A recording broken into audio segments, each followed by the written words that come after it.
Mga kaganapan sa bantamweight division noon at ngayon, ano ba yung pinaka-the best para sa inyo na kaganapan? Yung dati na nagaganap o yung ngayon?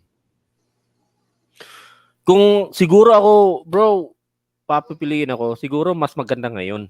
Kasi maraming na-expose na Filipino fighters na nasa bantamweight. Pero hindi ko rin makakalimutan yung yung bantamweight na pinakauna-unahang Pilipino yung nakaraan, yung pinakauna-unahang Pilipino nakakuha ng bantamweight championship, which is si Luisito Espinosa. Yun, parang doon ako talagang parang nagustuhan yung boxing nung nakita ko si Luisito Espinosa. Pero ikukumpara mo ngayon, talagang masasabi ko talagang ang daming naging nagbago. Madaming mga fighters natin, yung mga boxing natin na talagang nilagpasan yung barrier sa bantamweight division. Para sa akin is ngayon din. Kasi parang pumapasok na dyan yung parang iba't ibang attitude ng mga boxer. Parang merong trash talker, merong tahimik lang, pero pag tumungtong sa ring, halimaw pala, parang ganon. Kanya-kanyang kumbaga lumalabas na yung mga kanya-kanyang estilo ng market, pagma-market ng laban nila. Kumbaga nagkakaroon sila ng role. Di ba? Role ko kontra bida, isa bida. Di ba ganun yung nagkakaroon ng sistema? Pero malaking factor din, brother, yung previous na mga naganap sa bantamweight. Kasi diyan tayo kinatakutan eh. Isipin mo si Naoya Inoue, hindi yan kukuha ng maraming Pilipino. Kung wala yang hindi niya inisip na ito yung mga makakabangga ko diyan. Siyempre meron tayong history ng kaganapan sa bantamweight. Sabi nga ni Sports Tabay, yung Luisito Espinosa. Dagdag mo pa diyan Jerry Peñalosa. Impressive yung ginawa ni Jerry Peñalosa diyan. Underdog si Jerry Peñalosa, brother. Pero nautakan niya yung kalaban niya. Nadali niya ng body punches, di ba? Si Gonzales, no? Oo. Tama, Johnny Gonzales. At sino ba si Johnny Gonzales, brother? Si Johnny Gonzales, tinalo niya yung mga recognized dati ng bantamweight na sila Fernando Montiel. So, I think bro, that was brother, merong something kay Jerry Peñalosa nung araw. No, meron tayong image dati sa bantamweight division na kinakatakutan tayo. Na nabitbit natin hanggang sa kasalukuyan dahil syempre nakita mo si Naoya Inoue. Ang pinaghahandaan niya, puro Pilipino. Kinukuha ng mga sparring partner, puro Pilipino. So ibig sabihin, alam nila kung sino yung dapat bantayan dyan na lahi. Pilipino. I think bro, that was the time na yung sinanalo si Jerry Peñalosa kay Gonzales. That was the time na siya yung ang pinakamatandang champion sa bantamweight division. Tama po ba? Tama ba yun? Tama. No? Oo. Kaya iba yung crowd nun kasi. Go ahead, bro. Brother. Kaya yung kaya yung crowd nun parang rin talagang 'di ba lahat ng mga nasa kampo niya talagang parang iba yung naging emosyon ng time na kasi parang paano na si Peñalosa nun tapos nakakuha na ng title shot, 'di ba? Nakakuha pa ng titulo. So doon pumapasok, brother, yung parang ginawa ni Donaire kay Ubali na experience wise. 'Di ba? Yes. Kasi lahat ng advantage na kay Johnny Gonzales nung mga panahon na yun eh. Yes. Hype, 'di ba? Yung laki niya, yung hype, power. Pero si Jerry Peñalosa hindi eh. Talunin mo na ako sa puntos, pero mananaig ako kasi may utak ako eh. Mas mautak ako sa iyo eh. In-implement yung good body punches, brother, sa bakbakang iyon. So, ipasok natin, brother, yung natin dito, yung isa sa mga ulam natin na tanong. Ito. Sino ang pinaka-best body puncher ng bantamweight? Naoya Inoue, Fernando Montiel, Jerry Peñalosa. Pero pakilala muna natin sino ba yung mga yan. Naoya Inoue, yan yung alam natin pinabagsak niyan si recognized Filipino Flash, 'di ba? So si Fernando Montiel, ang dami ring tinodas niya ng mga Pinoy. Na isang one round lang knockout agad ng body punches, 'di ba? Pero Jerry Peñalosa nandiyan din. Na isa sa mga beautiful body puncher na nagbibigay sa bodega. So para sa inyo ba, brother, sino yung pinaka-best sa inyo dito? Sa tatlo. Kung pag-uusapan natin yung best body puncher sa tatlo, 'di ba? Siguro I think si Naoya eh. Naoya. Kasi if we compare about the timing and the way he He actually execute the body shot. Talagang talagang asintado eh. Na kadalasan yung kadalasan na kinukuha niya body punch, doon siya tumitira sa liver. Sabi yung bandang liver dito sa may kanan ata, di ba? Kadalasan doon talaga nadadali niya sa liver shot. Napansin ko kay Inoue, para siyang meron siyang combination na parang kay Canelo. Yung titirahin niya muna yung kalaban sa katawan. Mm-hmm. Tapos yung kalaban niya ay magpo-focus na syempre kakadepensa sa bodega. Ngayon bobodegahan niya, tas tsaka niya titirahin ngayon sa ulo. So kaya 'di ba ang taas ng knockout percentage ni Inoue? I think parang nasa 72% siya knockout percentage. Tsaka brother, yung isa sa mga 85. hirap na hirap si Donaire ring in-knockout, si Narvaez. Pinatulog lang ni Inoue. Di ba dati tigas na tigas do si Donaire? Si Inoue, sinaglit lang. Saglit lang. So balik tayo ron sa katanungan na sino ang pinaka-best body puncher ng bantamweight. Para sa akin, brother, depende kung paano ka tumingin eh. Kung gusto mo, ikaw yung tao na tinitignan mo, technical, Jerry Peñalosa. Diba? Yes. Kung gusto mo naman yung parang slugfest na na bigayan, Fernando Montiel. Pero yung kung tinitignan mo yung pinaka-explosibo, diba? Yung tipong hindi mo inaasahan, tapos kumbaga nagbabakbakan kayo, tapos bigla ka na lang bibigyan ng bodega sa, diba? Merong exchange of punches. Na yung Inoue. Diba? So depende lang sa iyo kung paano ka tumingin eh. Pero sa akin, brother, syempre doon tayo sa Pinoy. Jerry Peñalosa. Kahit kasi talo ka ron, iba yung iba yung adrenaline rush mo pag nakita mo na talo yung Pinoy sa punto, sa nagaganap na bakbakan. Pero ninockout niya sa kalagitnaan. 'Di ba? Kumbaga one of pinakamatalino to si Jerry Peñalosa para sa akin. Actually si Jerry Peñalosa is one of the best technical fighter in the bantamweight. Kung nasa history yan eh. One of the oldest champion at saka one of the best technical fighter in the bantamweight.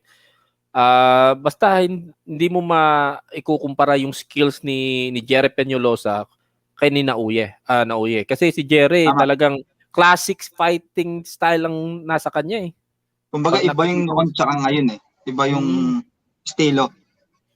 Tama.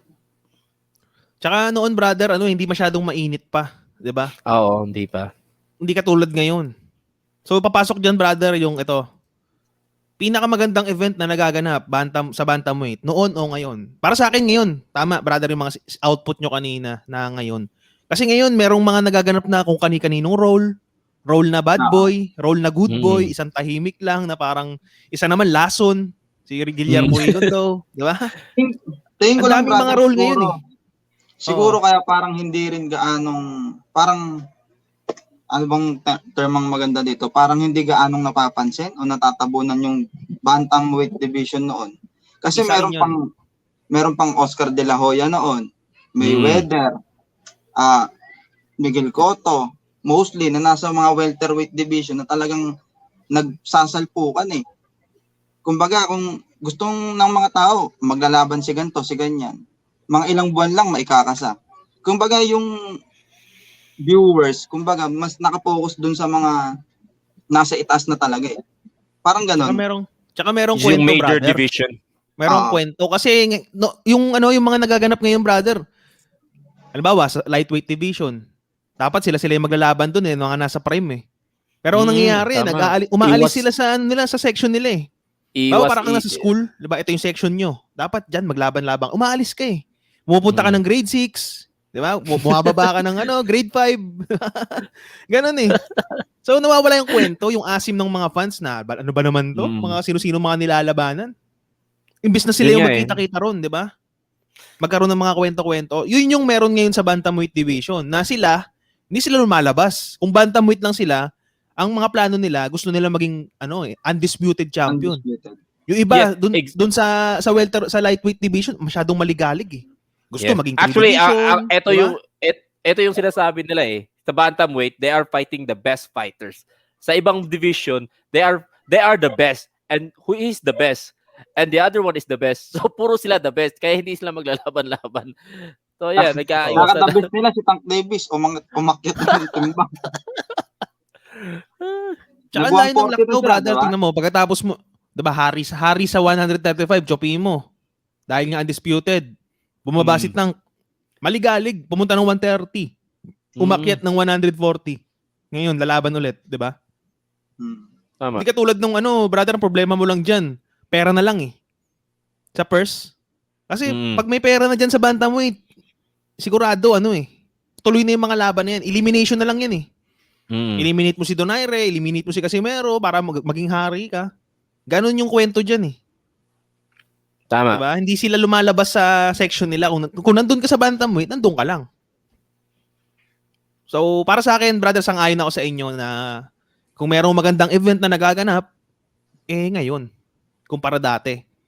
Tsaka dati, brother, ang bilis ng kaganapan eh. Tingnan mo, pag akyat ni Donaire ng bantamweight galing super flyweight, tinodas agad yung mga... Kasi hawak na agad ni Montiel eh. WBC, WBO. Brother, excuse muna ako, brother kasi may emergency. Gusto ko lang tawagan to ha. Backstage Okay, muna sige. ako. Sige, Usap muna kami ni dito, kaibigan namin. Sige. Sports Ground. So ikaw, brother, Sports Ground, anong output mo ron? Na pinaka-best na kaganapan sa'yo? Tugtungan ko lang yung mo dun na, yun nga, pag-akyat ni Donaire, Montiel agad, na sobrang bilis nga ng mga, parang negosasyon. Pagkatapos niya kay Montiel, parang nilabanan niya na si RC, tama? Kasi parang nagbibitaw, pagkatapos ng laban niya kontra kay Montiel, parang inaano niya si Donaire na parang igaganti niya nga daw yung kapwa niya Meksikano, ganyan. Kaso, yun nga, nangyari. Knockout, inabot kay Donaire. Pero sa Super Bantamweight, magkasunod. Super Bantamweight, di ba? Arce. Oo, naglaban sila doon. Tsaka ang tingin ko doon kay Donaire, hinahabol niya yung pagiging parang multiple division champion. Parang Manny Pacquiao. Hanggang umabot siya ron sa punto na nauntog siya ron sa featherweight division. Bumalik ulit siya rito sa bantamweight. Kasi siguro parang ang bibigat na rin ang kalaban doon. Although kaya naman, parang ang napansin ko lang kasi kay Donaire nung time na umakyat siya sa featherweight division, parang nag-focus siya sa power. Parang naging kumpiyansa siya, brother, no? Yung parang tipong galing ka sa taas, naging kumpiyansa ka na kaya ko to agad, kaya ko to patulugin. Diba, ganon? Parang yung dati niyang estilo kasi technical eh. Tapos kasi, pumasok siya doon sa pagiging parang yung bakbakan. Toe-to-toe match up. Alam natin nadurog siya doon kay tawag dito, kay Walters. Dahil sa ganung tema. Kasi so maganda yung brother, maganda yung naganap ngayon kay Ubali tsaka Donaire. Na na-adapt niya yung dati niyang estilo na nag-iisip siya. Set up muna. Oo. Diba? Nagkakaroon siya ng follow-up din eh. Maganda rin follow-up niya eh. So nakabalik yung tropa. Sports Tabay, musta? Sarap na kinakaya mo dyan Oo may emergency tayo pag ganito, brother. Ang sarap na emergency mo, idol. Okay lang, wala pa. Tayo lang dito eh. Diba? Tama yan. Tambahin lang natin to. Dapat ka lang. Parang relax ka lang sa lahat. Diba? So, ano ba? Mga open nyo, brother? Sa bakbakan. Saan ba tayo naputol? Dun sa kay na. So, tapos na tayo sa... Umakyat siya ng timbang. So, yun nga, tinalakay natin yung pinakamagandang event yung noon o ngayon. Dati maganda sana. Kaso nga lang, saglit lang eh. Diba? Parang ipo-ipo si Donaire nun eh. Singit ko lang. Paano kaya kung si Donaire nag-focus rin siya sa movement niya? Footwork nung time ni Walter. Possible kung nanalo si Donaire doon, no? Pwede rin siyang patulan ni Lomachenko kaya. Kung lang naman, kung. Possible, brother. Kaso nga lang, brother. Si Donaire nun, brother, more on emotions.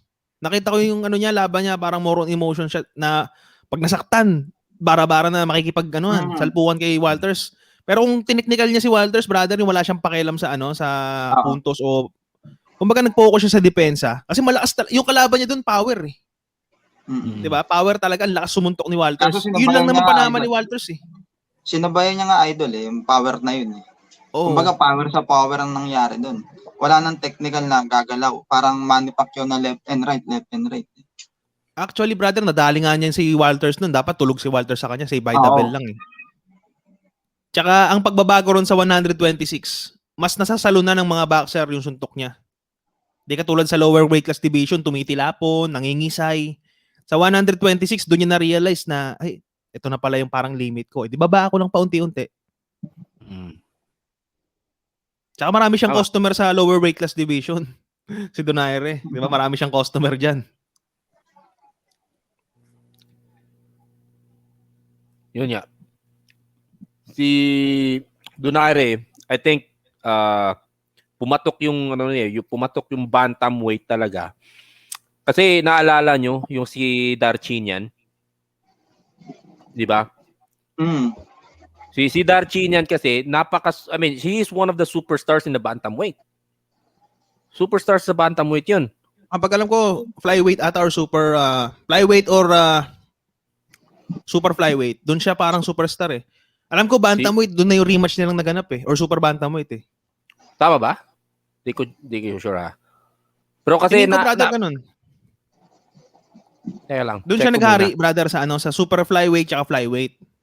Pero pagdating niya ng bantamweight, doon na nagkakaroon ng kwento yung rematch. Bantamweight or super bantamweight, nagkaroon na ng kwento ron. Tama. Actually, brother, maraming maraming adjustment doon eh. Yung pagkakaharap niya kay Darchinian doon. Talo siya ron sa puntos eh. Si Montiel. Yeah, tama. Si Montiel yung nasa yung first title bout ni Donaire sa bantamweight division. Si Fernando Montiel. Tama. Ito yung ninakatakot yan. Oo. Siya pinatulog lang ni Donaire dito ng Kumbaga kung merong Inoue ngayon, 'di ba? Kung may Inoue ngayon na may hawak na 2 belt, dati merong Fernando Montiel na hawak rin yung 2 belt, WBC at WBO. Oo, ito 'yun. Tama.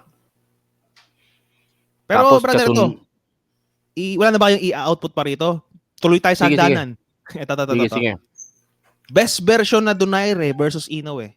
Tingin mo, yung lumaban dati kay Fernando Montiel na best version ng bantamweight, yung WBSS o yung magaganap na rematch sa kanila ni Naoya Inoue kung sakasakali? Anong tingin nyo? Best Donaire, best version.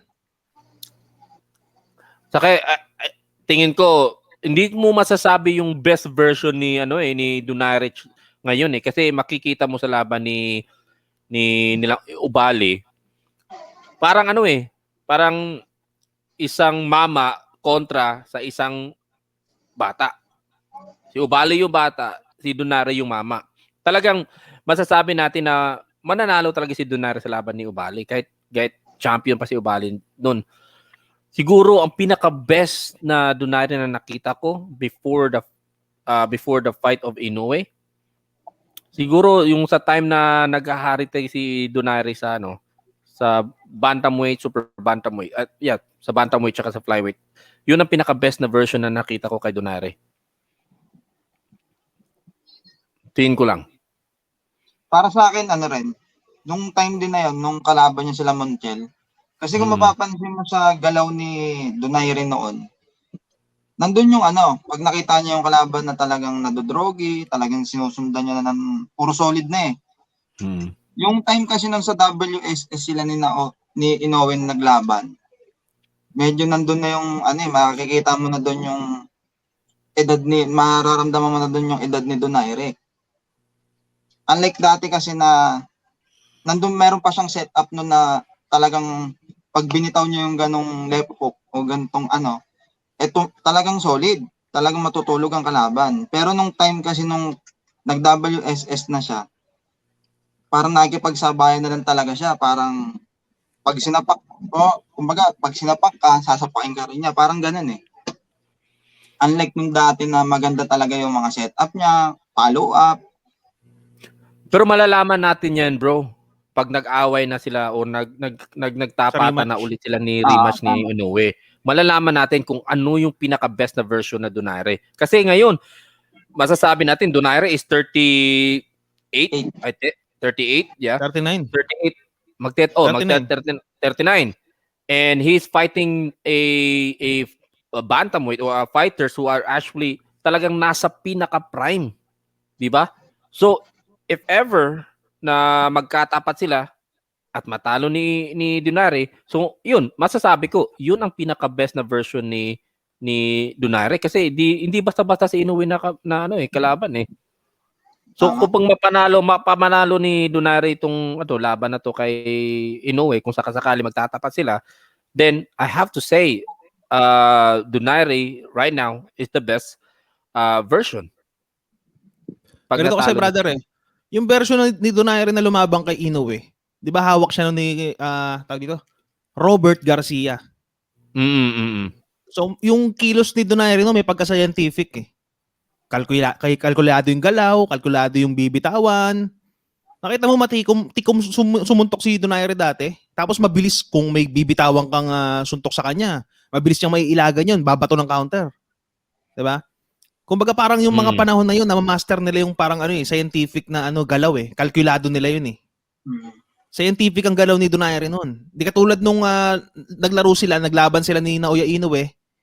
Ito, ang nanaig dito talaga kay Donaire, puso. Puso tsaka motivation. Kasi makikita mo, ano ba yung bit-bit ni Donaire noon? Ano ba yung reason niya? Bakit siya lumalaban ron? Di ba sabi niya, gusto kong iuwi yung Ali Trophy para sa mga anak ko. Gusto kong, parang meron siyang mas gusto pang i-prove. 'Di ba? So dito nakita ko yung puso. Sa magaganap naman na rematch kung sakasakali, ano na yung bentahe ni Donaire rito? Pinagdaanan niya yung dati, yung prime niya kay Montiel, pinagdaanan niya na yung laro niya kay Inoue. Pwede niya i-combine yun eh, na naganap kay Ubali. Pinairal niya yung parang nasa prime siya, ng lakas ng suntok, maganda yung kalkula, pero nanaig yung utak. Meron siyang puso at utak ron sa bakbakan na yun. So maganda yung pag pinag-combine niya dito sa rematch. Hindi ka nasasabay, hayaan mo na ibigay puntos, pero once na mai-implement mo yung game plan mo, tapul ka, yari ka. 'Di ba? So yun yung nakikita ko na na si Donaire, masasabi ko hindi pa tapos pagdating sa bantamweight. Yung rematch, magandang makita natin yan eh, yung rematch na yan eh. Kayo ba, excited ba kayo sa rematch na to? Kung papipiliin lang kayo anong gusto niyo makita? Yung rematch ni Donaire kay Inoue o yung Inoue tsaka Casimero? Ano yung gusto niyo makita? Na real talk. Bro. Para sa akin siguro parang parang hirap Parang Casimero ako dun eh. Kasi mainit na sila eh. Mainit na silang dalawa. Pero kung pwede nga lang sabay panoorin eh. Kasi parehas maganda. Parehas talagang maganda. Sa totoo lang. Ikaw, sports sabay. Well, sa akin siguro pero kung talagang real talk lang, kung sino talaga yung gusto kong mapapanood na laban, 'di ba? Kay Donaire, talagang inaabang-abangan ko talaga yung mga laban niya. Pero kay Casimero, I'm also proud that we have also another fighters na nag-step up talaga sa world boxing, international council, the world boxing, sa international. Nag-step up si Casimero, tsaka meron siyang karakter eh. Iba yung karakter sa lahat ng mga Pilipino natin. Tapos ito, si Dasmariñas nabigyan ng shot, title shot. So hopefully nga masungkit nga natin kahit dihado. Pero from all of the above, from all of them, I really love to watch Nonito. Tama yung sinabi mo, brother, na ito kasing Casimero tsaka Inoue, para silang may weather Pacquiao dati. Yung nila, parang naghahabulan sila, di ba? Parang ito yung pinaka-best na kwento eh. Kung sakasakali na hindi matuloy ito, pag-uusapan to, hahabulin talaga ni Casimero si Inoue. Kasi minention niya na nga, di ba, na baka umakyat siya ng timbang. Pero hindi niya pwedeng basta-basta iwanan yung bantamweight kasi pag binakante niya yung 2 titulo ron, kung sakasakali, 2 Pinoy maghahabulan dyan. Di ba? Pero nabalitaan niyo ba, brother, yung ayon sa team camp ng Casimero, na mas pinaplansya ngayon yung Inoue, Donaire, tsaka Casimero, dahil parehas PBC. Ano yun? Na-catch up niyo yun? Parang may nabasa akong article eh. Pero mainit talaga yung yung rematch eh. Pag kung tinitimbang mo talaga, kung boxing fans ka, mas mainit yung rematch. Kasi may story. May story kasi. the legend is coming back to avenge. 'Di ba? Sino yung i-avenge? Sino yung babalikan niya? Hindi pwede si Casimero. Mm-mm. Ang babalikan niya ay yung taong nakatalo niya sa last fight niya, which is si Inoue. Which is Kasi si Inoue parang- yung top dog.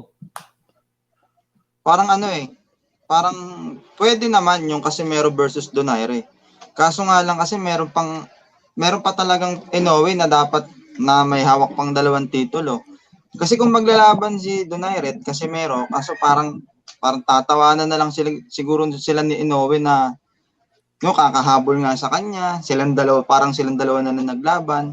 Siguro mas maganda mangyari yung Casimero Donaire kung sakaling nakalaban na nung dalawa si Inoue. Kaso nga lang, Parang brother, kailangan natin isipin yung factor na walang pakialam yung promoter dyan. Walang pakialam yung promoter dyan kahit sino-sino pa maglaban. Ang mahalaga sa kanila, yung matchmaking na mas madali, tsaka mas profitable. Kasi tingin ko mas magastos kasi yan pagka magkaiba ng promoter. Magastos.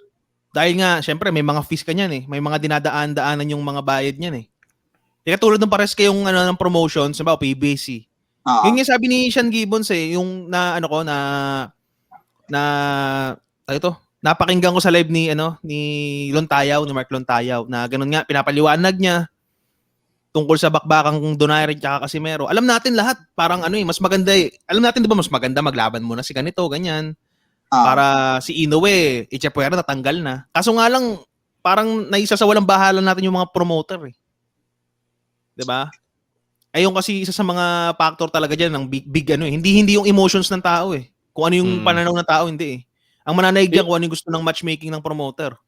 Yun nga problema rin promoter Kasi ito rin nangyayari sa mga yung mga other division dahil sa mga promoter nasira din ng boxing. Eto, we don't want this in bantamweight. This is a very special moment na talaga 'Di ba? Ito na yung parang hinahabol nila yung top dog. Tapos iiwas ng mga pag sumingit yung mga promoter dito, hindi isisingit o hindi ilalaban si Donaire kay ni Nonito dahil gusto nila muna si Casimero, tapos kung sino yung manalo, yun ang matatapat sa top dog.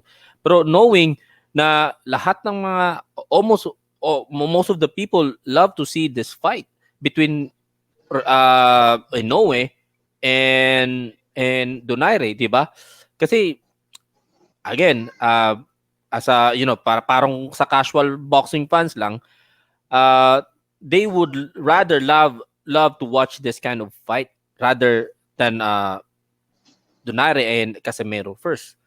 So sa tingin ko hopefully nga this year merong kakasang laban kay Inoue tsaka kay Donaire. Kasi I think Donaire will really have to fight this year before end of this year. Tsaka naisip ko, brother, baka yung pinakaplano ng promoter dyan, para mas malaki yung revenue. Kumbaga, parang super fights ang magaganap. Kasi nga, di ba, syempre, dalawang titulong magkahiwalay. Pinoy, Donaire tsaka Casimero, WBC, WBO. Tapos, kumbaga, parang may-unite yung unified parehas. Kumbaga, nasa BBC isang ka, belt nasa na lang. ka. Isang bet na lang for super fights. Big revenue. Siguro isa yun sa mga tinitignan ng ng mga promotions We don't know. Baka where the money goes, yun ang doon Ayun ang priority ng kaya yun yung nasilip ko parang ganun. Ganun siguro yung timpla nila diyan sa promotions na dapat pagka nangyari yung pinakahuling laban, parang big fights na siya. Kaysa sa syempre priority nila si Inoue, 'di ba? Iniiwas nila sa parang sa risk. 'Di ba? Kailangan maglaban na muna kayo tapos isang laban lang. Nakita nyo yung Moloney nga Dapat kasi meron na yun 'di ba? Siguro tingin ko ang mananaig diyan yung kagustuhan ng promoter na hindi masyadong mag-risk yung fighter nila Yung tipong isang laban lang good na. 'Di ba? Kasi alam natin future ang tingin ng Top Rank diyan kay Inoue. Masyado nilang binibuild up 'yan. Building up talaga. Manny Pacquiao, 'di ba, sa Asia. Malaking hatak 'yan sa Asia yung Japan. Ito nga tinasabi nila sa mga ibang analysts. I know we would be the next Manny Pacquiao in Asia. Kasi nga dahil sa footwork, mabilis yung footwork, taka yung power punch niya nandyan. So, nung napanood ko nga yung yung top rank video niya, yung release video nila. Yun nga, merong nagsabi doon may nagsasalita yung mga analyst Timothy na Bradley. Timothy Bradley, he would be the next Manny Pacquiao because he had that movement, he had that footwork, the punch, the skills. Sabi ko, yeah, it could be, pwede, pero di pa natin masasabi kasi sa bantamweight kailangan muna yan lagpasan lahat Ito yung merong dalawa Marami pa na siyang pwedeng labanan. oo, Marami pa we siyang can pwedeng- say Marami pa siyang tatapatan talaga. oo, posibleng nga posibleng magiging next Manny Pacquiao siya. Everything is possible to him because he is a skilled fighter.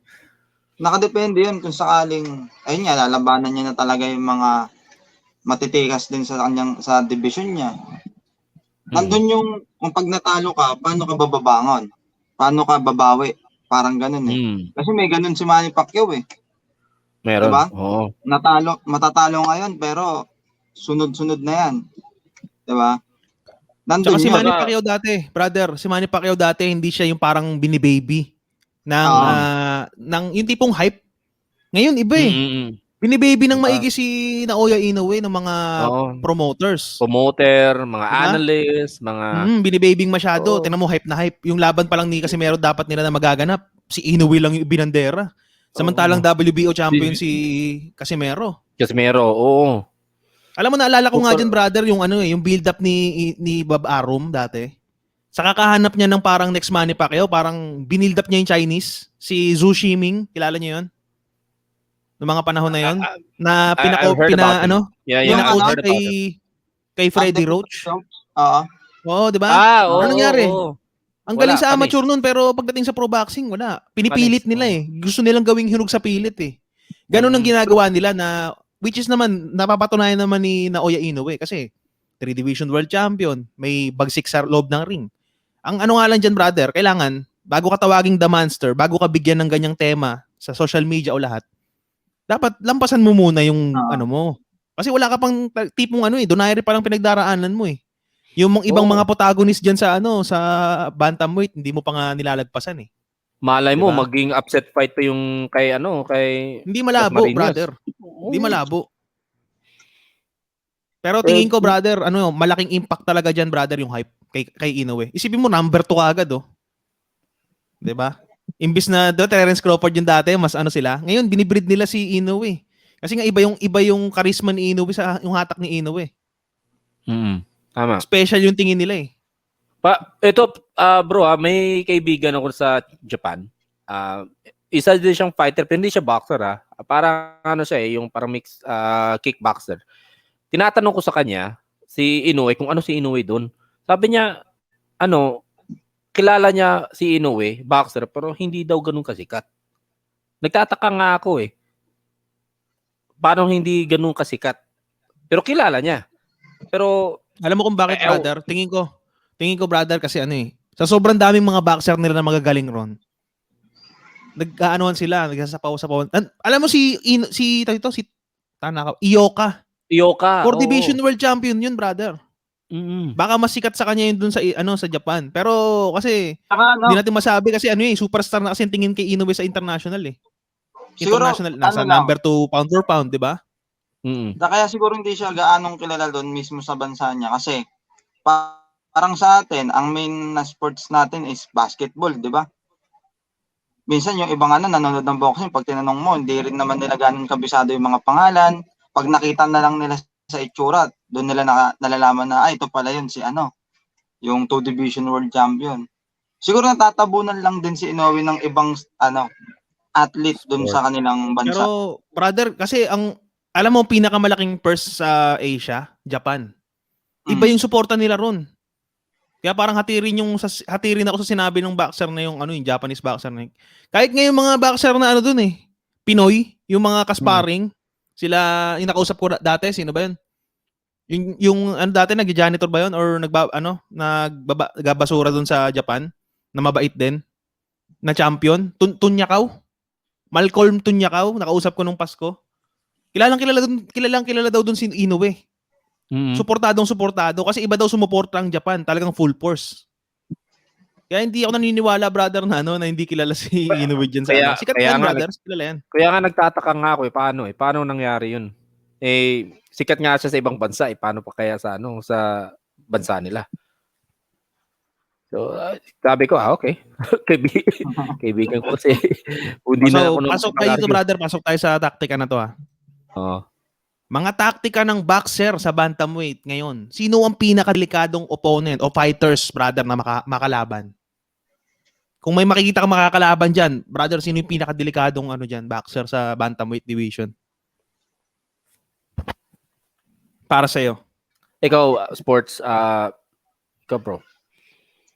Sa akin, sa bantamweight ngayon is hindi naman sa pagiging bias dahil Pinoy, no? Parang halos, napanood ko kasi meron nung last fight niya. Tsaka nandun rin si Inoue kasi parang naghahalo eh. May nagugustuhan akong taktika ni Naoya, may gusto rin ako kay Casimero. Para sa akin sila talaga yun sa bantamweight ngayon yung masasabi ko na maganda yung style ng pakikipaglaban. Si Casimero kasi, nung napanood ko siya, nagpapalit siya ng, nagsiswitch siya ng stance niya. From Southpaw. orthodox to southpaw. Na yung kalaban ay binibigyan niya talaga ng problema paano mag-a-adjust dun sa gagawin niyang style. Si Naoya Inoue naman is meron akong nakikita sa kanya na tulad niya ng sinabi ko kanina, yung pang nagsiset up siya, parang nakikita ko sa kanya si Canelo Alvarez eh. Sa totoo lang. Nakikita ko sa kanya yung setup ng Kasi napanood ko na yun, saan ko bang channel napanood yun. Yung may pupunterihin muna siya. May pupunterihin siyang parte ng katawan ng kalaban niya. Then pag sumunod na mga rounds, diba yung kalaban is nakapokus na dun sa, kunyari sa body, tsaka niya babanatan sa muka. Parang ganun eh. Parang diba may ganun, bang channel yan? May Parang napanood ako parang ganun Thurman? Yung ginawa ni Pacquiao kay Thurman?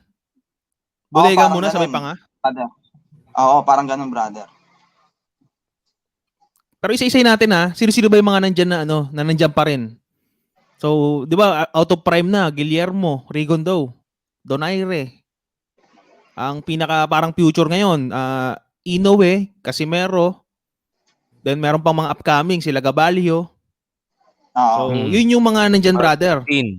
Tapos Marinas, di ba? Si Nandyan pa Martin, rin. ano ba?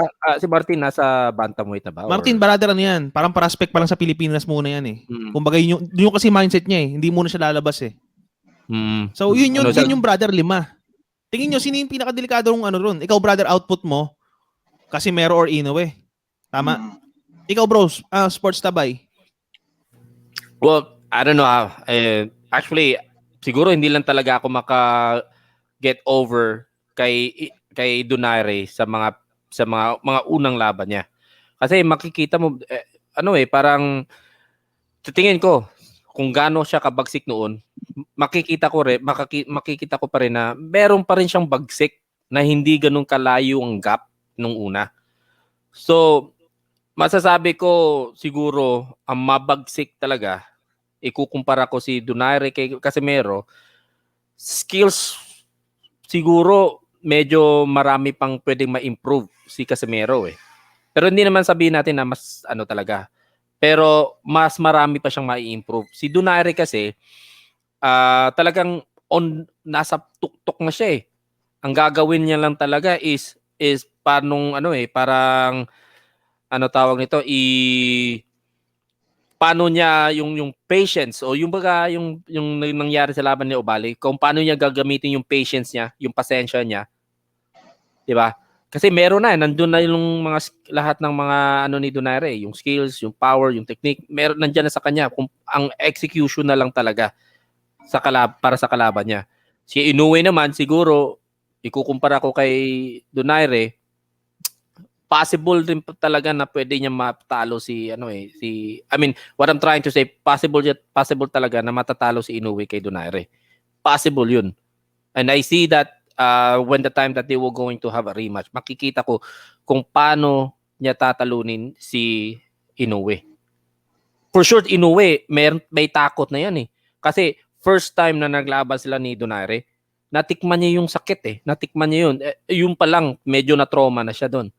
Yung pa lang kung nakita nyo lang yung interview ni Inoue sa Las Vegas, 'di ba? Yung laban nila nung pumunta sila. Nandun nga si Casimero, hindi lang nga sila napang-abot doon eh. Nakita ko yung tinanong si Inoue kung tungkol sa laban na possible rematch nila ni Donaire. Yung mata, pre, parang parang medyo hindi siya ganun ka-firm. Kahit ibang lingwahe, kahit iba yung lingwahe niya na sinasabi, makikita mo yung mata niya talaga na meron siyang takot kay Donaire. Tsaka brother, hindi lang ito yung napuruhan, pati ilong, dugo rin eh. So, makikita ko talaga sa ngayon, na nandyan pa si Donaire, I'll go for Donaire. So, meron kang isang napili. Ikaw brother, sino yung isang pipiliin mo? Kaibigang Sports Ground. Dapat isa lang. Ako? Pinaka nakakatakot dyan sa bantamweight. Casimero.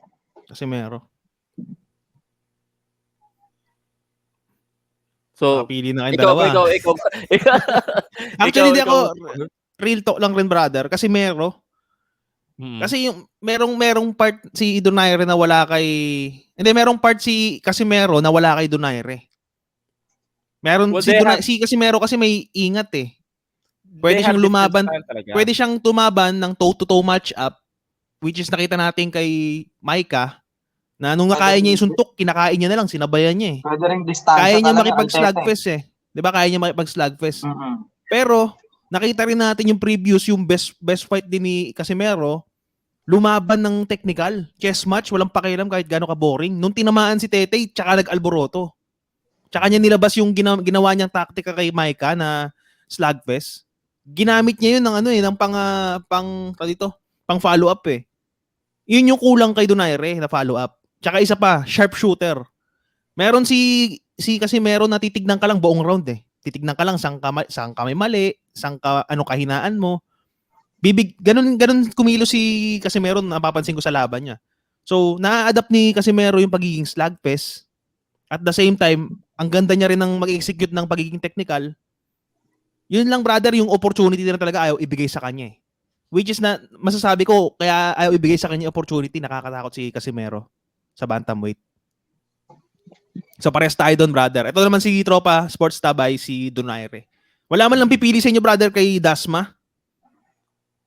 Pag-usapan niya natin yung brother, yung chance niya ngayong week. Ano bang nakikita niyo diyan? Well, let's face the fact that Dasma is really talagang dihado sa laban na to. Pero hindi natin pwede isantabi yung chance na pwede maging upset fight. Kasi si Dasma, may pamatay na kamao din yan sa left hand niya. May pamatay na kamao yun eh. Sinabi niya rin na parehas naman silang may kamao.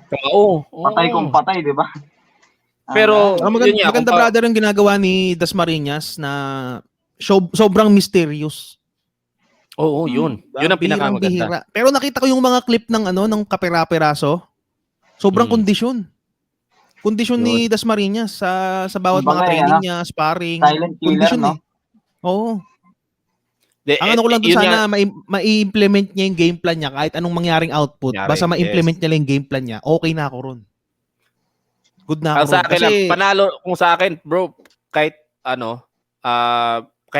matalo siya, as long as it will be a split decision or closer or majority decision, for me, Dasmariñas is also already a winner for that. Kasi na siya eh. Kumbaga mare-record, na siya. Kumbaga yung pangalan niya is madidikit na.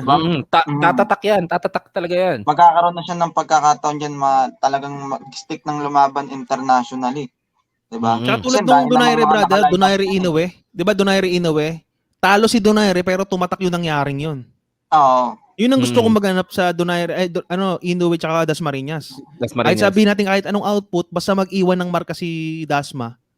Kumbaga parang yun yung role niya para kay Inoue. Alam niyo yun? Na predict siya ng tao na ganito, ganyan. Pero mag-iwan siya ng marka kay Inoue. Good ako ron eh.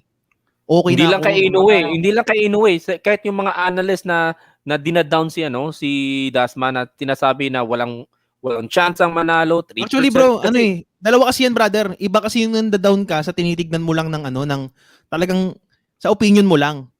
Baka nami-mislead kasi yun eh. 'Di ba? Mm-mm. Nami-mislead siguro 'yun. Kasi pwede ka namang mag-predict eh. Kaso nga lang, iba kasi yung dinadown mo na wala ibubugay yan kasi 'di ba? Hindi mo binibigyan ng chance siguro yun yung panda-down. Pero ayon nga sa odds brother sa Amerika, down talaga, dinadown kasi ang laki. Sobrang Oo. laki. Isipin mo Para magkano lang ipapanalo mo kay Inoue, tataya ka pa rin. hindi Kailangan parang pa parang ano? hindi just $1,200 para manalo ka ng $100. Oh, 'di ba? Parang Ganun iba na 'yun eh. kagrabe. Parang iba na 'yun, parang sure na sure ka talaga na walang panama yung Pinoy eh. yun Diba? nga sabi ko nga sa mga tropa ko rin sabi ko eto pagdasal talaga natin na manalo si Dasmar. Para na pag nanalo si Dasmariñas diyan, brother, mag-iiba ng kwento 'yan. Maghahalo-halo ulit 'yan. Wala na. Grabe, mag-iiba ng kwento 'yan. Matatabunan na yung si Inoue sa laban niya. Mawawala na yung rematch. Tsaka brother, naiichipuwera si Guillermo Rigon daw Yan ang nangyari dati sa sa pagka minamaliit. Dati minamaliit nila si Guillermo Rigon daw nung naganap yung Donaire tsaka Guillermo. 'Di ba? Tinuruan ng leksyon si Donaire. So baka mamaya meron pa pala tong talim. 'Di ba? We don't know. We don't know talaga kasi alam naman natin si Rigondo mautak na fighter din yun eh. Mautak talaga yun. Pero may nagbago sa kanya, brother. Sumasabay siya sa mga laban niya previous eh. Sumasabay na lang, yung edad kasi sa kanya naging factor yun eh. Yung parang medyo kumbaga kinakalawang na siya. Nandiyon pa rin yung talino niya pero yung parang yung katawan niya hindi na makasabay sa IQ, yung sa IQ niya sa ring. Hindi, brother, nakita ko yung mga training niya. Talagang buhat niya pa rin. Kung ano siya dati, parang ganun pa rin lumaro. Sa mga training nakita ko base sa mga training. Pero siguro mag-iiba kasi yan eh. Nag-iiba kasi yung laro ng boxer pagka tumungtong na sa ring tapos nakaharap ng ibang kalaban. Yes. Exactly. Kasi sabi nga ni Donnie, naalala niyo sinabi ni Donnie, yung mag-iiba lang yung style nila pag nakita nila sa actual na fight. Tama. Kasi nagkaka-factor rin sa fight mentality, ano yung reaction ko sa gagawin kong ganito. Tapos sabi nga ni Donnie, ni Sir Donnie Nietes, na kahit siya kinakabahan siya sa ring. Diba? Tama. Kahit kumpiyansa na siya sa kalaban niya, kahit parang pipitsugin yung kalaban niya, kinakabahan pa rin siya. Kasi nga, hindi niya pa natitikman yung reaction ng ng punches hindi pa dumadapo sa mukha niya Pero once na tumama na yun, yun, nagkakaroon na siya ng kumpiyansa, ay kaya ko to. Eto pala yung yun, brother. Factor yung yung mga sinabi na previous na nakausap natin. Sana magkaroon tayo ng kausap sa susunod. Oo nga. Meron na tayong 10 minutes, brother, na mag-uusap. Meron tayong 10 minutes. Ano bang, ito last pala. Ano natin to? Ito real talk, brother. Sa tingin nyo, sino maghahari sa Bantamweight Division? Isang mabilisan. Mabilisan lang ha. Ako, I'll go for Donaire kasi I want Donaire to live in the boxing for his boxing career na achieve yung being undisputed. I want him to achieve that. I want him to, maghahari siya sa division ng Bantamweight division kasi pagkatapos ni Donaire, for sure si Casimero susunod yan. Tapos si Casimero, marami tayong mga ibang lineup na bantamweight yan. So for now, I think for me, I would rather na maghahari sa bantamweights sa ngayon si Donaire. And I think he will going to do what? He will going to do that because that's his ultimate goal, to achieve the undisputed, and he will going to get all the belts no matter what happen. Sundan ko lang din yung sinabi mo, brother, no? Tama yung parang ayun na yung parang goal siguro ngayon ni Donaire bago siya magretiro na yung maipon yung 4 na titulo na yun sa Bantamweight division. So para sa akin siguro talagang papaspas yan si Donaire na talagang makipagbasagan talaga ng bogo para dun sa 4 na titulo na yun. So siguro sa ngayon din is Donaire. Talagang pipilitin niya ngayon yan na talagang siya yung manaig sa division ng Bantamweight. Kasi parang tingin ko, brother. Sige bro, tuloy mo. Parang unfinished business. Diba sir, Boss Jeremy, nasabi mo nga na parang naging emotional siya dun sa may WSS dahil hindi niya nga nakuha yung So para sa kanya, parang unfinished business kay Inoue kung sakali 'Di ba? Yes. Parang revenge niya na 'yon. Talagang popokpokan niya ng training 'yan. Talagang hindi niya na ano yan, hindi niya nasasayangin siguro yung pagkakataon, lalo na nasa kanya yung WBC, na meron talaga siyang karapatan na lumaban pa ulit sa merong titulo. 'Di ba? So yun, brother. Ako naman, output ko dyan, brother, sino maghahari sa Bantamweight Division? Siyempre yung mananatiling tigre hanggang dulo. Yun yung ano yung walang hindi magbabago yung mindset niya, yung mentality niya. Yun yung panalo. Hindi ka liliko. Baka kasi pag halimbawa nakita natin yung output ng Donaire at Inoue, may lumikong mga boxer diyan. Pero nakita ko diyan ang pinaka stable na mindset talaga yan at alam ang kanyang plano. Casimero. Simulat sa pool. Simula nung nagkaroon siya ng pangalan, natalo niya si Tete. Kasi hindi siya sinama sa WBSS eh. Ang tingin dyan talaga kay Casimero sa Bantamweight Division, Echepuera. Lahat sila tinitignan ng ganon. Si Tete, ang punterya agad, si Inoue. 'Di ba? Donaire, sino yung target? Inoue rin eh. Kanino nag-iingat si Tete? Kay Donaire. Kumbaga sila, hindi nila naisip yung meron palang Donaire rito, Casimero rito na paparating. 'Di ba? Kumbaga yung red carpet, ibinalandre yan ni Tete kay Casimero eh.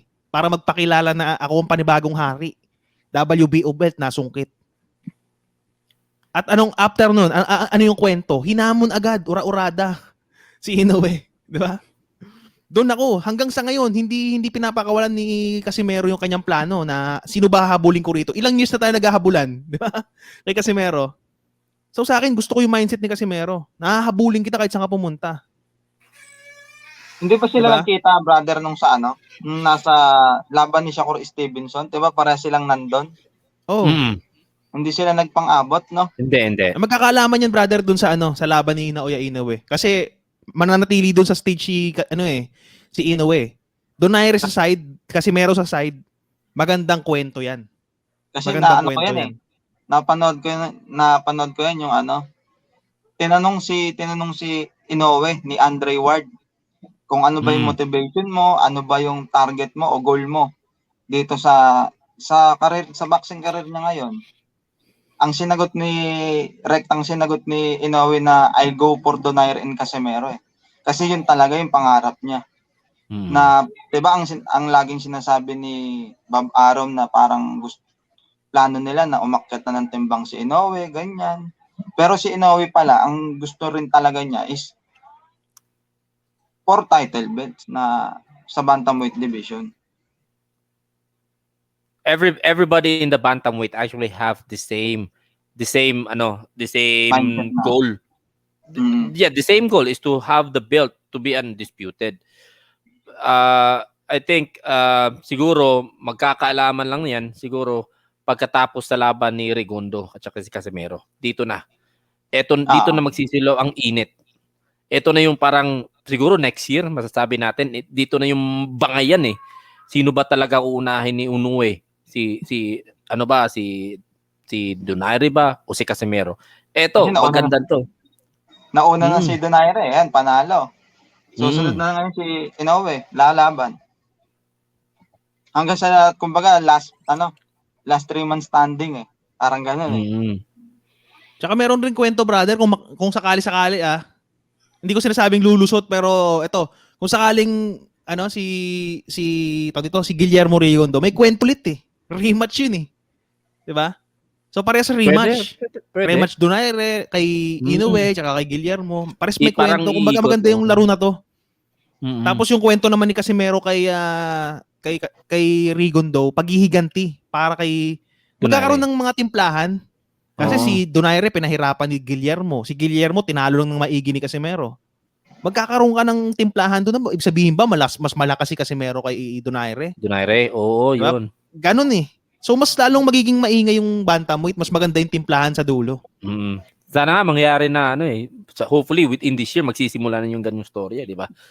I hope hopefully makakuha na nga ng makakuha na ng fight sila Donaire. Makakuha ng fight si Donaire ngayong taon na to. Either Inoue o Casimero. Either way. Tsaka Lalo tingnan na mo, ngayon. brother, baka kasi ano ang mangyari diyan, syempre may waiting diyan, 'di ba? After Mm. nung laban ni Donaire tsaka Ubali, waiting na si Donaire, WBC. So ngayong week na upcoming, after manalo, kung sakaling may manalo diyan, Dasmariñas Ino, waiting na 'yun eh. So Mm. maghihintayan pa ulit kung sino yung 2 months ba yung 2 months yung lilipas, 'di ba? Para maganap yung Casimero tsaka Rigondo. So kung sakasakali baka planchahin nila 'yon, kung sakali, no? Pwede. Donaire o or Inoue Dasma winner, Mm. 'di ba? Or maghihintayan pa 'yan. Kasi yung ang nakakaano kasi diyan, brother, yung sinabi nga ni Mark Yao Lontayaw. Mm. Mm. Mark Lontayaw na pinaplansya ngayon ng PBC kung sakasakali yung Laban nila Casimero Donaire. Donaire. Mm. Kasi nga parang ang timpla niyan, kailangan maging super champion yung sa PBC promotions tapos super champion ng top rank. Two Para belts versus two belts, big parang ganun. names, 'di ba? Big names, big revenues pag nagsalpukan. Oops. 'Di ba? Napakalaki.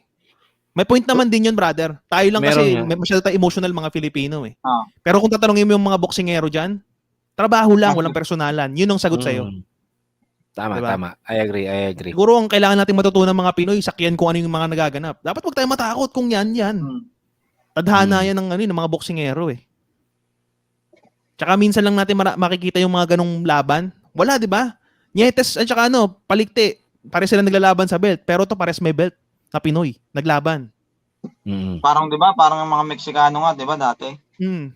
Mm. Kumbaga lumabas sila sa comfort zone nila eh. Lumabas sila sa kahon na hindi lang dapat ganun. 'Di ba? Kasi nga may mga potential pare-pareho. Eh di maglaban sila.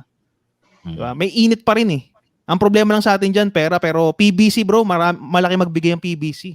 Yes, ng premyo. hindi madamot, Dati mga hindi yung madamot kaya, ang premyo. Paano ba nangyari nun, sir, yung kay under pa ba 'di ba paradigm na si Pacquiao nun? Ito lang, Actually bro, imagine ito yung ng Paradigm konti. Sports, management lang yan. Management, hindi siya for promotions hindi siya talaga. Pero promotion. under pa rin ng PBC si Pacquiao. Hindi, Sa ngayon, parang, free agent na depende siya. kung kasi syempre hindi naman pwedeng Hindi siya dalawa under yung ng magulo PBC. yun pag Oo. dalawang promoter, magulo yun. Hindi siya under Pero ng as PBC. acting naman kasi yung Paradigm Sports as manager lang eh. So hindi big deal yun, yung Paradigm. Parang Itchapuera na lang yun ngayon. Lalo hindi natuloy yung McGregor eh. Tama. Pero yung parang PBC, yun lang talaga yung ang main promoter. Kung sakali yung yung laban ni Senator Manny Pacquiao, yun ang main promoter na kakasa talaga sa sa mga laban. Pero gagastos yun. Pero si Pacquiao hindi. Madali lang din na ikasing expense Pacquiao, no? Kasi 'di ba galing naman din si Pacquiao doon. Kumbaga alam niya na yung parang negosasyon talaga na eh. Tsaka maganda yung PBC bro, alam mo kung bakit? Wala silang pakialam. Basta maglaban-laban kayo mga boksingero. Tama. Ganun, sistema ni Al Haymon eh. Al Haymon, Sa yes. Top Rank, teka lang, wag muna kayo maglaban ha. Hanggang sa na yung laban. Di ba nakita nyo, Juan Manuel Lopez tsaka Gamboa? Yan yung super fights dati ng featherweight. Sa kakaganon nila, di ba? Super fight nila, nadali ni Salido, wala. Ganun ang problema, hindi katulad dito sa sa PBC. Bakbakan na kagad. May pera o wala. Diba? Kasi nga magaganda yung mga cards nila eh. Nakita nyo? Parang pag naglalabas sila ng laban, pulido yung mga event. May mga triple header, magaganda yung mga undercard. Kaya magaganda yung bitaw nila sa purse. Na ko yun, Boss Jerem, yung yung one man na yun. Grabe yung na yun storyline nung one man Salido na yun. Totoo. Kasi ang hinahype nila nun dati kasi bro, si Juan Lopez na dinidikit kay Pacquiao, pinapasama sa birthday, sasabihin next fight na raw sila. Sa kakahype nila, yung tingin nila kay Salido parang Itchapuera kasi ang daming talo eh. Parang kakainin lang ang dating, parang kakainin lang si Salido, pagkain lang eh. Slugger pala. Ganun pala, saktong-sakto pala, ang tigas pala ng panga rin ni hindi kayang basagin ni Juanma yung panga ni Salido. Yung kay Juanma yung nabasag, bagsak. Yung big fights, wala na. Wala na. Sira ang plano ni Sira plano kay Juanma. Ang problema dyan sa Top Rank, brother, matchmaking talaga. So sobrang kakaano nila ng pera, kakahabol nila ng pera, nasisira yung mga magagandang laban, bumabalik sa kanila yon. Di katulad ng PBC, laban laki ng laban dyan, dyan. Si Terence Crawford, in case na magkaroon siya ng kalaban na hindi ganun kakilala, tas matatalo siya, wala na. Wala na talaga. Itataboy na siya ng ibang boxer. Kasi ang pinakabentahe lang ni Terence Crawford, brother, kartada eh. Oo. Wala na. Kartada lang eh. Hindi siya tinitignan, brother, as 3 division champion, 2 division, or former pound for pound. Wala eh. Parang papel yun eh. Kasi nga, masyado siyang hinahype at inaalagaan ng Top Rank na hindi naman natin nakita kay Manny Pacquiao yung ganun. Si Manny Pacquiao, walang hype-hype dati. Hype ni Pacquiao, training, tsaka tinatalo yung mga boksingero. Hindi nga nagsasalita si Pacquiao eh. Puro, praise the Lord si Manny Pacquiao eh. Di ba? Tama. So, yun yung ating usapan, brother, sa ngayon. May mga gusto pa kayo sabihin, ikaw, Sports Ground, brother. Sa ngayon, siyempre, nagpapasalamat muna ako sa inyo, Filipino brothers, no? Sana maulit pa yung gantong podcast. Talagang kwentuhan. Baga nagkaka-share tayo ng mga knowledge sa boxing, parang ganun. Tsaka welcome dito, bro, lahat. Kahit sino, kahit upcoming channel ka, maliit pa channel mo, or malaki ka na, tara. Patas to, bo. Kumbaga silong ng mga vloggers or kahit sinong tao. Silong to. Para nakikita natin yung mga sinasabi natin paglaki natin, pagtandaan natin. Ikaw, brother, na sports sabay. Well, sa mga lahat na nanonood sa video na to ngayon, I would like to invite you to subscribe to Sport Ground PH, and also please support also this channel as well, so that para naman yung mga ibang content maker sa boxing, if you interested on joining us with this podcast, then you're welcome. Just let us know. In that way, meron po tayong, we're not only talking here, we're just actually learning each other as well, because we believe that everyone here is not that perfect when it comes to boxing, but pero ito sabay-sabay tayo nag-aral sabay-sabay natin natututo. So I think this will be a perfect room for us to everyone will grow, para naman maidagdag natin sa content natin. And also later on, meron po akong bagong video na i-release. It's English po, kasi ito yung mga panama ko sa mga taong humuhusga kay Manny Pacquiao about juicing, about drugs. He's using drugs. So I send a message to those people in the US and other countries out there who actually accusing Manny Pacquiao about his drug issue. But just watch the video later. Siguro mamaya i-release ko yun. Okay, salamat, brother, sa inyong dalawa. Alam nyo, lahat tayo rito, patas tayo. Pantay-pantay lang, di ba? Walang boss, walang sir. Di ba? Basta dito tropang usap. Walang kahit na Kaya salamat sa oras nyo, brother. Pagka anytime, live tayo rito. Marami tayo next time. Mas marami tayo next time. Oh, bro. Maganda. Welcome. The more the merrier. Tsaka maganda yung ganito, na-express mo yung sarili mo kung ano. Kasi given na yung meron kang bashers eh. Given na yung meron sasabihin sa ibang tao eh. Pero wag kang papadala ron. Diba? Wag yun sa'yo, kumbaga magbabarrier sa'yo.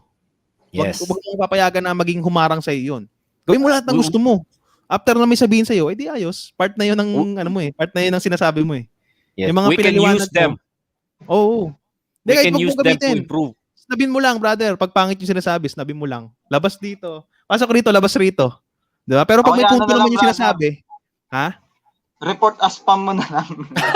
Meron kasi, bro, na criticism na maganda. Iba kasing criticism sa talagang negative na talagang hinihila ka pababa. Below the belt na. Ako, ina-accept ko lahat ng kahit anong sabihin sa akin. Minsan, pag pangit sinasabi sa akin, pero nakita ko yung point niya, nga, tama, may punto ka nga. Okay yun, bro. Minsan healthy rin kasi yun yung pangit na sinasabi sa'yo. Kaya ginagawa natin to, bro. Para welcome lahat ng criticism sa atin. Para makita natin lahat ng mali natin and then ma-improve natin yung mga dapat pa nating malaman. Tama. So, ito si Filipino Brothers, si Sports Ground PH, Sports Tabay, brother. Suportahan natin yung mga boxer. Tsaka bago nga pala tayo magtapos, brother, i-promote ko lang rin, brother. Meron tayong boxer na meron tayong mga laban na magaganap. Sana masuportahan nyo yun.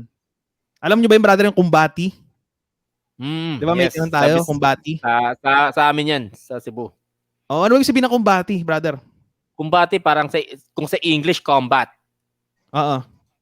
It is a combat. Kung sa Tagalog, ano ba? Hirap sa Tagalog, ano nga? Anong Tagalog ng combat, mga pre? Search nga. Bakbakan? Parang ganun, parang ganun. Ha? Parang ganun nga siya. Parang bakbakan, ganyan. O, bakbakan, tama. Bakbakan. Oo, bakbakan, tama. So speaking of bakbakan, brother, meron tayong kumbati. Ito, Mhm. kumbati 10. Pete Apolinar versus Waminal magaganap sa July 03. So i-check nyo na lang yung kanilang page. Omega Sports Promotions. Suportahan natin yung mga local boxer kasi hindi to basta laban lang, brother. Talagang match up Yes, talaga yes. to na bakbakan. Nakita niyo yung record, Yes. hindi yan parang ampaw. Talagang kung ano yung kartada nila, pinagdaanan nila yan. Kung may talo sila, pinagdaanan nila yan. Kasi naniniwala ako kung yung talo mo, pwedeng maging positibo yun sa mga boxer eh. Depende na lang kung paano yung motivation mo sa buhay eh.